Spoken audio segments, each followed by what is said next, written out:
If you would want to go from London to Scotland, how would you? You could always go by car, but it's boring and very slow.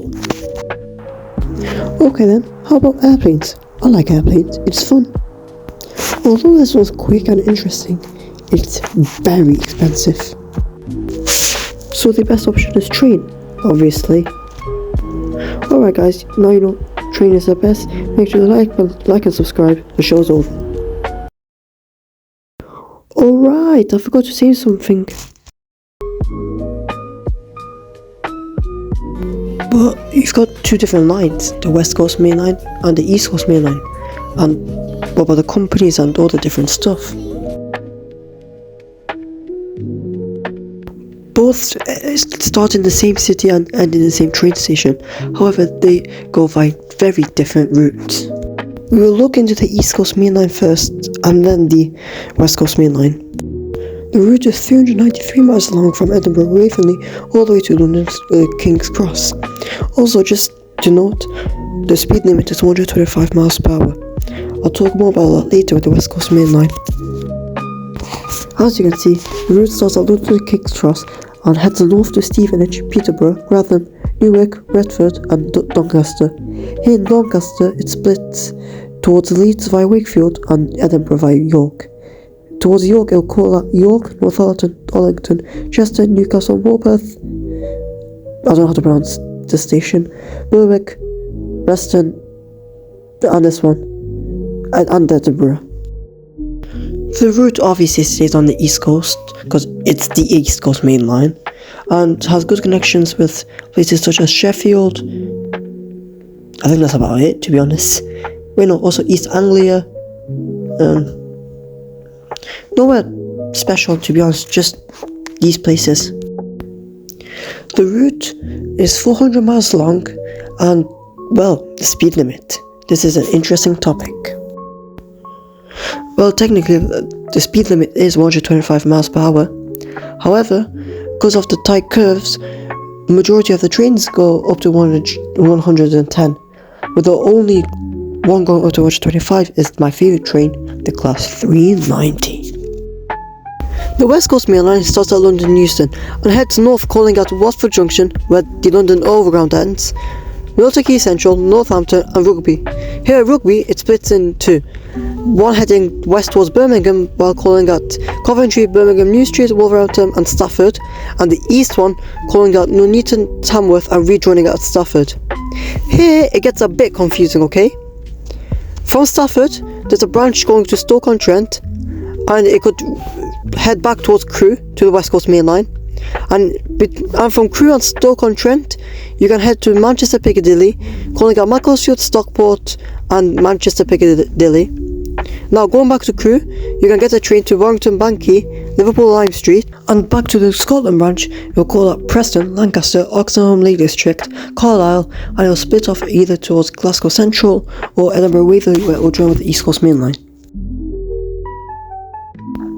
Now on the West Coast main line you can get to Sheffield, Leeds and Huddersfield from Manchester, as well as Wales, including North and South Wales.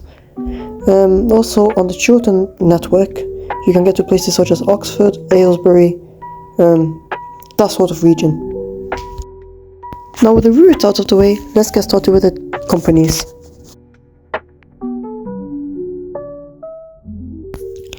This time we will start off with the West Coast main line. Avanti West Coast is the main operator because they cover most of the network, if not all, and they run the express services between Scotland and London. And this is what the map looks like. As you can see, it literally runs on the whole of the West Coast main line. Next is London North Western Railway and West Midlands Railway. They're technically the same thing, but I've included them different because they both do different routes.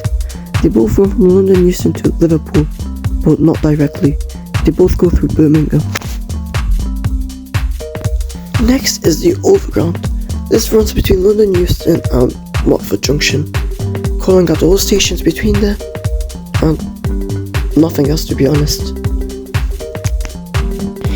Next is Trans-Pennine Express. Transpennine Express runs services between Liverpool or Manchester all the way to Glasgow or Edinburgh.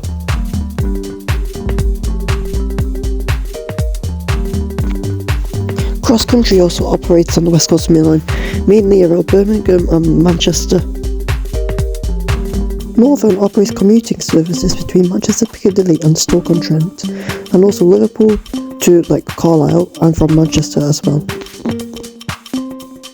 These companies also run on the West Coast Main Line, but they're either too short to be included or doesn't serve enough stations. Now let's move on to the East Coast Main Line. LNER is the main operator that runs from London King's Cross all the way to Edinburgh Waverley, as well as Leeds. Next is Lumo. They do cheap services between London King's Cross and Edinburgh Waverley, but they do skip most cities that LNER serve. They're like the Ryanair of the East Coast Main Line.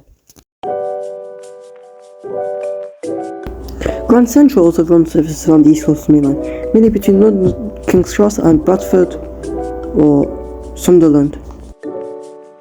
Thameslink also does stopping services between London and Cambridge. Next is Hull Trains. It literally goes to Hull, it's easy, it's in the name. Transpennine Express and Cross Country run services between Edinburgh and York. And last but not least is Northern, which runs services between Newcastle and York, and simply that north-east area.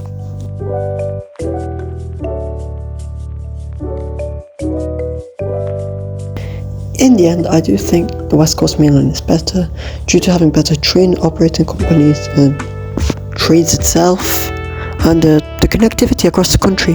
I think the West Coast Main Line is better. But what do you guys think? Make sure to comment down on the video and make sure to like and subscribe if you want more videos like this. See you. Oh yeah, shout out to this guy for the video idea.